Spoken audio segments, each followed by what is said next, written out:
ترى ابو علي بيفك ايه؟ الله الله الله الله، ده باين الموضوع جد يا ولاد. والريحه طلعت، الله، فسيخ فسيخ لا لا لا لا، مش فسيخ، ده زبده. شوفوا الجمال، شوفوا الحلاوه. عاملهن تقريبا كده اكتر من اسبوع، بقاله 10 ايام. بس ايه الجمال ده، هش كده وجميل. شوفوا بقى وهو بينضفه، هو اللي عاملهن بايديه. شوفوا بقى بينضفه ازاي. بيفتح بطنه، يطلع كل الحاجات اللي في بطنه. والسلسله دي بصوا طالعه دهنه دهنه. شوفوا الجمال، بيتحدث عن نفسه، بيتحدث عن نفسه. شوفوا الحلاوه، جمال جمال جمال.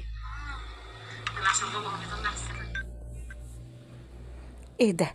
وهيمسكه بعد كده بقى يطلع السفه اللي في البطن، سفايه سفايه، عشان على المعلقه على طول ناكل، مفيش وقت نطلع سفه. طبعا الصوره ظلماه، واجمل من كده بكتير، وريحته خطيره، مفيش ريحه. لا حطه بقى في شمس، ولا بيته ليله، ولا نفخه، ولا الكلام ده.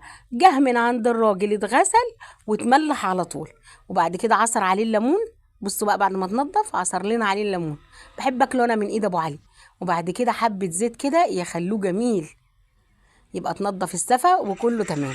طلعنا على الاوضه اللي فوق، قلنا بقى ما يتاكلش الفسيخ الا هنا. تعالوا وتفضلوا معانا بالهنا والشفا. احلى فسيخ في العيد النهارده من ايد ابو علي. وطحينه، ايوه يا ابو علي، ايوه.